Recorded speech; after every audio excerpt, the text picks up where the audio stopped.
coordination avec les remorqueurs.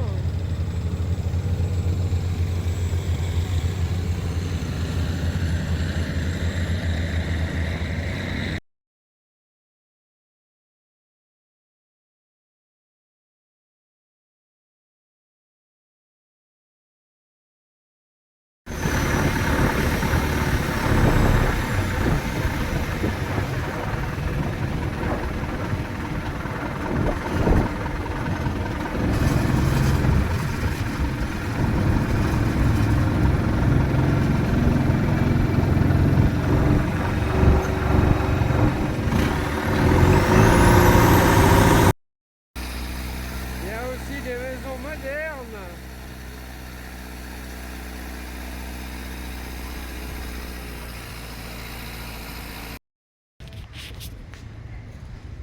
Premier temple très moderne, bien aménagé, sens de la déco.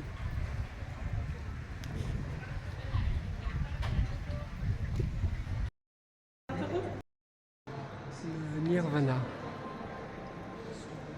Et dispositif énergétique puissant avec toutes ces constructions.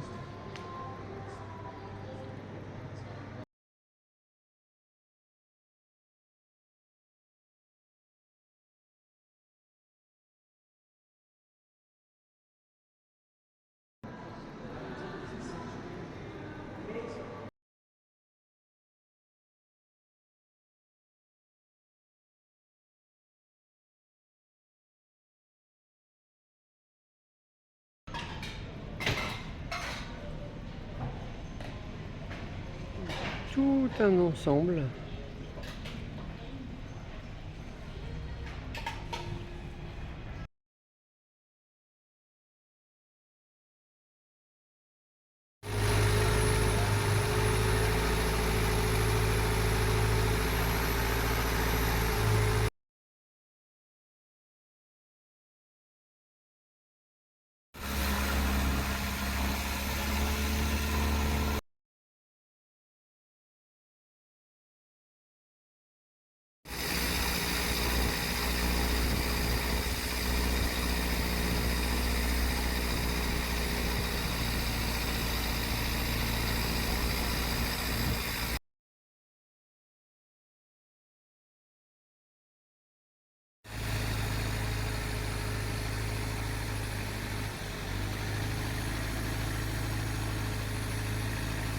Le Bouddha, les pieds dans l'eau.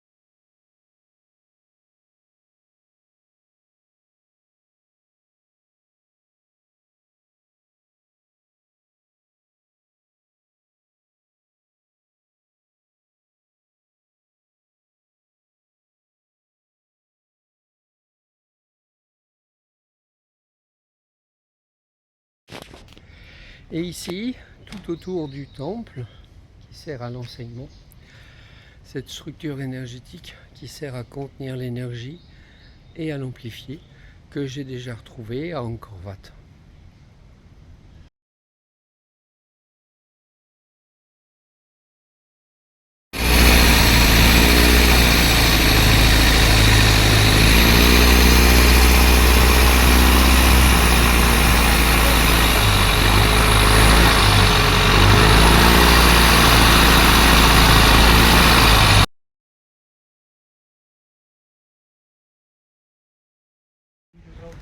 Alors c'est bien celui que je voyais de la rivière. Belle construction énergétique qui s'appelle Prang Pratan.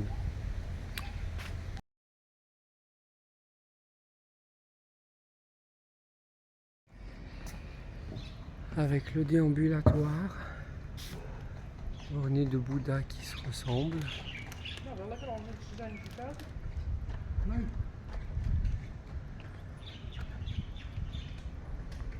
Ouais, c'est un bel espace. En tout cas, j'apprécie le calme et le silence.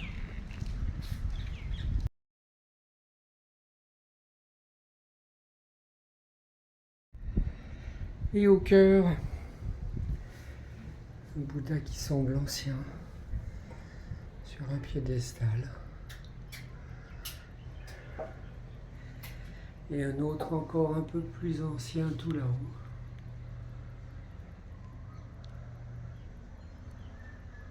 Voilà.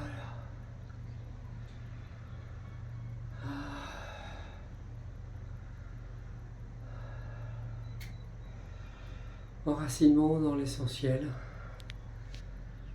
Une belle énergie qui donne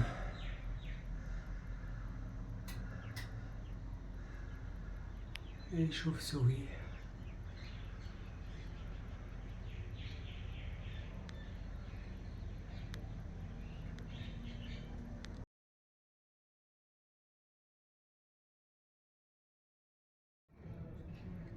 Petit Bouddha à l'entrée. Là, un gros Bouddha.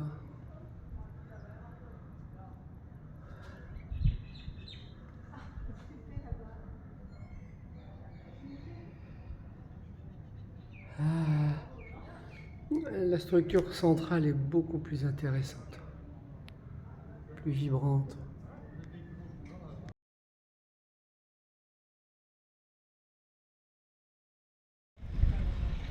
Et sur le côté, un Bouddha debout bien doré, un Bouddha couché bien doré aussi.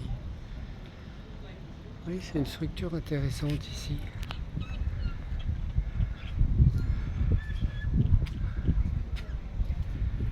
Oui, agréable d'y être. Un Bouddha latéral qui nous donne sa bénédiction. Bouddha somme toute ancien sur un beau lotus qui est tourné vers le nord.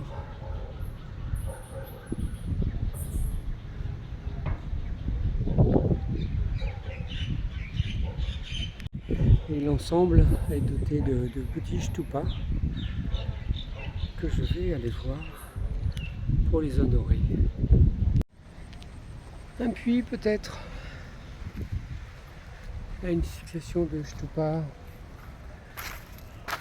en briques.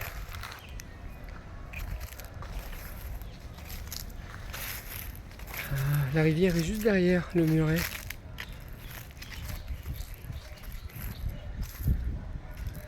Donc les stupas là peuvent éventuellement servir à stopper l'énergie de l'eau et à canaliser cette énergie, à ancrer un petit peu plus le lieu. Effectivement, de l'autre côté, il y a moins de stupas, d'anciens bâtiments. La balade dans le parc reste agréable. Ces bâtiments latéraux, de forme rectangulaire, comme dans les temples d'Angkor Wat, sont certainement des bibliothèques. Voilà, ici une porte d'entrée.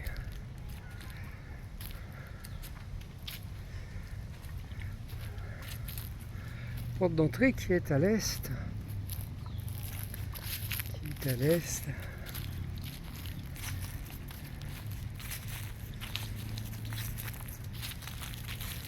Il y a une forme effectivement ici de construction.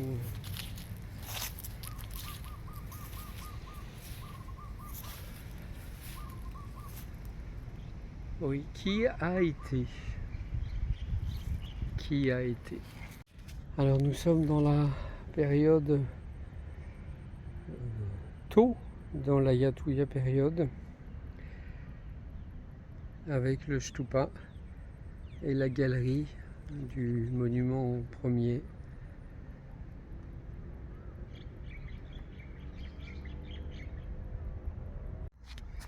Un Bouddha habillé, couché dans son nirvana.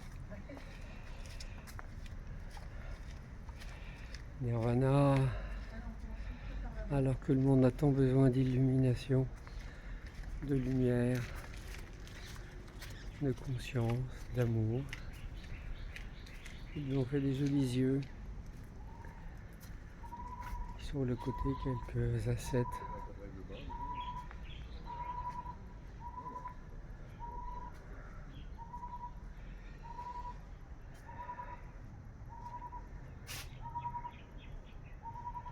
Ah, vive les joies de l'incarnation.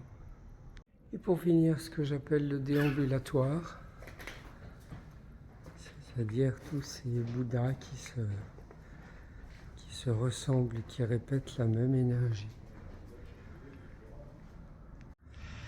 Si j'ai bien senti, et si j'ai bien compris, même si j'ai rien lu à ce niveau-là, l'intention est d'amplifier les énergies qui amplifient l'énergie de la statue, et ensuite la structure de base va apporter et diffuser le rayonnement de l'ensemble énergétique.